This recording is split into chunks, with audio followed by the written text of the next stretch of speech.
سب دیکھنے اور سننے والوں کو محبت برا سلام نادرین، عبدالقیوم صاحب ہمارے ساتھ ہیں، عالمی حالات کیا ہیں اس پہ ایک نظر ڈالتے ہیں۔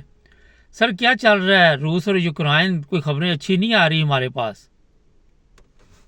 یوکرین نے دعویٰ کیا تھا کہ میں نے رشیا کے کچھ ولیجز رشیا کے اندر جا کے لے لیے ہیں، لیکن وہ میں نے جو خبر میں نے پڑھی ہے اس میں لکھا کہ یہ رشین ٹیکٹکس تھا کہ ان کو اندر آنے دو، پھر ہم ان کو ماریں گے، اور انہوں نے ان کو خوب مارا ہے پھر ان کو بگایا ہے، وہاں سے نکالا ہے باہر، اور ان کے رشیا نے پھر کیا کیا، بڑے بڑے میزائل مارے ان کے دارالحکومت میں کیو کے اوپر، انہوں نے بڑے بڑے میزائل مارے اور ان کا بڑا نقصان کیا ہے۔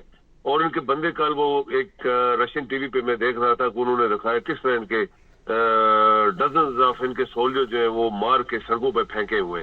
تو یہ بندہ جو ہے، جیسے ہم نے بہت دفعہ بات کی ہے کہ اس کا دماغ ٹھیک نہیں ہے اور یہ اپنا نقصان کروا رہا ہے کسی کے طبقے پہ، اور رشیا نیچرلی سپر طاقت ہے، رشیا کے ساتھ بڑے بڑے چائنیز ہیں، ادھر نارتھ کوریا ملا ہوا ہے اور ایران بھی ملا ہوا ہے، تو اس کی وہ رشیا نے ابھی وارننگ دے دی کہ ہم تمہارے ساتھ کبھی بھی امن کی بات نہیں کریں گے، ہم جنگ کریں گے۔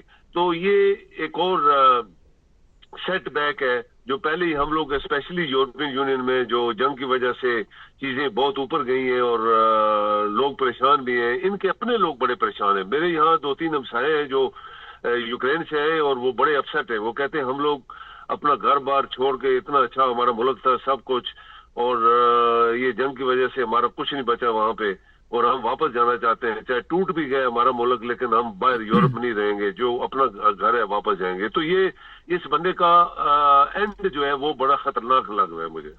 سر یہ بتائیے کہ ناروے نے بھی اپنی فوج کو کہا کہ تیاری پکڑو، شاید ہو سکتا ہے کوئی اس طرح کا حملے کا آپ خطرہ سمجھ رہے ہیں کہ روس کوئی اور بھی ملک لپیٹے میں لے؟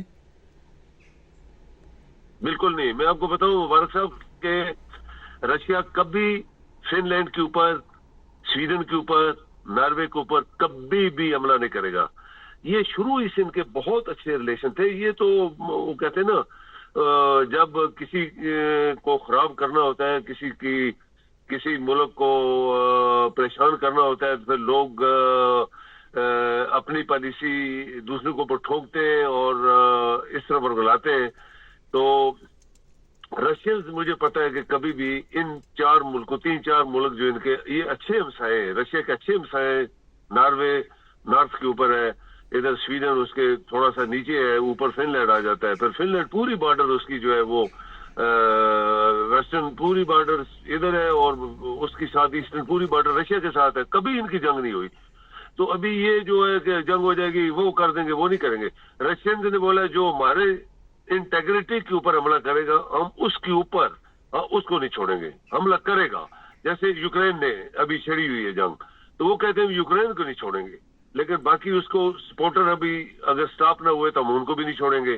تو یہ تو سویڈن نے کبھی جنگ نہیں کی، ناروے نے کبھی جنگ نہیں کی، فن لینڈ نے کبھی جنگ نہیں کی، بہت پہلے ان کی جنگیں ہوئی تھیں، تو ان کے اوپر تو کوئی خطرہ نہیں ہے۔ لیکن وہی بات ہے کہ اگر آپ کسی کو بتائیں کہ وہ بھی تمہیں مار دے گا تو شاید اس چکر میں انہوں نے کچھ کیا ہو۔ سر الیکشن آ رہے ہیں امریکہ کے، کیا دیکھ رہی ہیں کون آئے گا جناب وہاں پہ؟ اب مبارک صاحب یہ آپ چیز نوٹ کر لیں، ٹرمپ 100% جیتنے والا ہے، 100%۔ یہ جو ہارس جو عورت ہے، اس سے پہلے کلنٹن دیکھیں نا، مسز کلنٹن کتنی پاورفل لیڈی تھی اور بڑی پڑھی لکھی اور شکل و صورت سے بھی اور امپریسو قسم کی ایک لیڈی تھی، اس کو ٹرمپ نے ہرا دیا تھا۔ تو یہ تو آپ دیکھ ہی لیں، جو پریزیڈنٹ صاحب ہیں بائیڈن صاحب اور ان کی وائس پریزیڈنٹ، میری اپنی پریڈکشن ہے کہ وہ کبھی بھی نہیں جیت پائے گی، ٹرمپ ول کم 100% بیک۔ اس کے بعد کوئی دنیا کے حالات آپ دیکھ کے رہے ہیں کہ کوئی تبدیل ہوں گے، کوئی فلسطین کے، کوئی پاکستان کے؟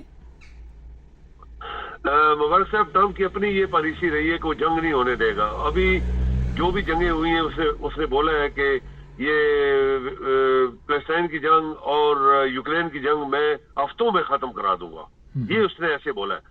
تو اس کے اندر ایک تو آپ کو پتا ہے کہ نارتھ کوریا جیسے ملک کے پاس وہ چلا گیا تھا، ان کے صدر سے 2 دفعہ ملا جا کے وہاں پہ، تو یہ اچھا انسان ہے۔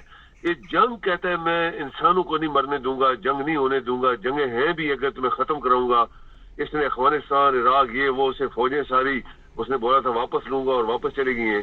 تو یہ اس کی جو پالیسی ہے. ہاں چائنا کے ساتھ اس کی ٹریڈ کی وجہ سے پوری دنیا ہلی تھی, کیونکہ ٹرمپ جو ہے وہ چائنا کے خلاف ہو گیا تھا, پھر جرمنی کے خلاف ہو گیا تھا, تمہاری گاڑیاں ہم نہیں لیں گے, تم یہ کر رہے وہ کر رہے.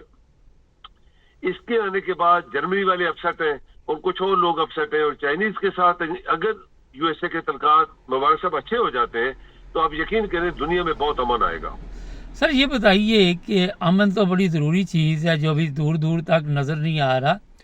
پاکستان میں سڑکیں بند ہیں, وہاں پکڑ دکڑ ہو رہی ہے, اسٹوڈنٹ سڑکوں پہ آئے ہوئے ہیں, کاروبار مفلوج ہے, بیڑا غرق ہو گیا, لیکن ہمارے چیف آف آرمی اسٹاف کہتے ہیں کہ پاکستان ترقی کی طرف جا رہا ہے.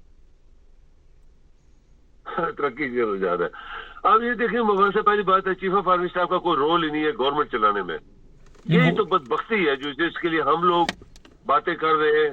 ہماری چیف آف آرمی اسٹاف سے کوئی دشمنی نہیں ہے, اس کو جانتے بھی نہیں ہے کون ہے, اور نہ کسی اور کے ساتھ ہے. ہم تو پاکستان کی بات کریں. پاکستان کے اوپر آرمی کے چیف جتنے آئے سب نے مداخلت کی اور پاکستان کے لوگوں کو ذلیل کیا, اور حکومتیں ان کے نیچے پٹھو بن کے ٹاؤٹ بن کے کام کرتی رہی. جبکہ دنیا میں ہوتا یہ ہے کہ حکومتیں جو ہیں کام کرتی ہیں اور باقی ادارے ان کے نیچے ہوتے ہیں, آئین کے نیچے ہوتے ہیں. تو یہ جو بندہ ہے یہ اپنے آپ کو پتہ نہیں کیا سمجھنے لگ گیا تھا, لیکن ان کی اکاؤنٹیبلٹی ہوگی. مبارک صاحب آپ یاد کریں, یہ یاد رکھیں کہ ان کی اکاؤنٹیبلٹی ہونے والی ہے. یہ بندے بچ نہیں پائیں گے. اس نے کتنی عرب ملکوں کو دورہ کیا, وہاں عربی ٹوٹی پھوٹی بول کے تو ان کو امپریس کرنے کی کوشش کی, پیسے دو انویسٹ کرو. کوئی ان کے پاس ایک آنا بھی نہیں آیا. آپ کو پتہ ہے مداری جو ہے وہ کدھر گیا, لوگوں کے پاؤں پکڑے, ایک پیسہ نہیں آیا. نہیں لیکن یہ اسٹوڈنٹ آئے ہوئے ہیں اس وقت سڑکوں پہ, اسٹوڈنٹ آ گئے ہیں سڑکوں پہ, کس طرح یہ مقابلہ کریں گے؟ کنٹینر لگا کر جیلوں میں ڈال کر بندوں کو تشدد سے مار کر کیا کریں گے؟ ملک کا نقصان کرنے کے لیے کچھ بھی کر جائیں گے. یہ تو دشمن ہے پاکستان کے. یہ جو مسلم لیگ نون یا پیپل پارٹی یا ایم کیو والے ہیں, یہ ایک آپ کہیں کہ اسٹیپڈ سگنیچرڈ دشمن ہے پاکستان کے.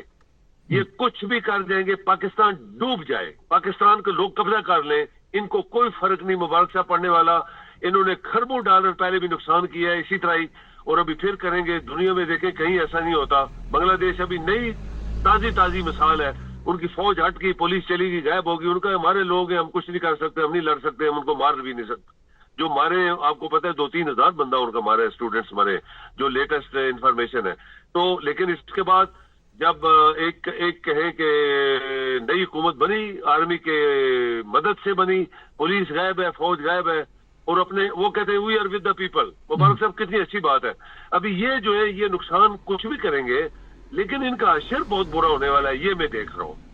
سر آخر پہ یہ بتائیے کہ اشر تو برا ہونے والا ہے, مگر جو آپ نے بات کی یہ ہر حد سے گزر جائیں گے, لیکن آپ سمجھ رہی ہیں کہ اسلام آباد میں اگر حملہ ہوتا ہے تو فوج جو ہے وہ گولی وغیرہ چلا دے گی؟ ابھی دیکھیں مبارک صاحب ایک بات یاد رکھیں, یہ مسلم لیگ نون نے سپریم کورٹ کے اوپر حملہ کروایا تھا. بڑے بڑے منسٹر, یہ شیخ جو ہے پنڈی والا پیسے کا بندہ نہیں ہے, یہ بھی جم مار کے اندر گیا تھا. اور ایک بات تو میں بات میں کر دوں, میں مبارک صاحب میں راول پنڈی کے رہنے والا ہوں. آپ یقین کریں راول پنڈی کے لیے جتنے M N A M P A, یہ نثار اور یہ اور وہ سب پیسہ کھا گئے. پنڈی کے لیے کسی نے 1% کام نہیں کیا. وہی گندگی کے ڈھیر لگے جو جب سے پاکستان بنا ہے. اور انہوں نے حملہ کروایا, انہوں نے جہاز اغوا کرایا مشرف کا. یہ جو دونوں بھائی ہیں اور اس کی پارٹی کے جو آج بڑے بڑے چیمپئن بنے ہوئے, انہوں نے ملک کے لیے ہر وہ چیز کی جو پاکستان کے لیے خطرناک ہے اور پاکستان کے لیے نقصان دہ ہے. آج بھی اگر یہ فوج گولی, مجھے یقین نہیں ہے, اگر گولی چلائے گی تو آپ یقین کریں پاکستان پہلے ہی جو ہے وہ کسی نہ کسی ڈگر پہ لٹکا ہوا ہے. اور میں ہمیشہ سے کہتا آیا ہوں کہ مبارک صاحب بہت سارے لوگوں کو میں ایسے دیکھ رہا ہوں کہ پھانسی لگے گی, انشاءاللہ لگے گی, اور اس میں بہت سارے لوگ ایسے جو پاکستان کو دشمن ہے وہ چھپے ہوئے بھی سامنے آ جائیں گے. بہت شکریہ. لیکن پاکستان یہ جو موجودہ سیٹ اپ ہے, ان کا مستقبل, ان کا آنے والے دن آپ یقین کریں بہت مشکل ہے. بہت شکریہ سر. جی مہربانی. یہ تھے عبدالقیوم صاحب, جو تازہ صورتحال ہے اس پر بات چیت ہو رہی تھی. چینل کو سبسکرائب کر لیں.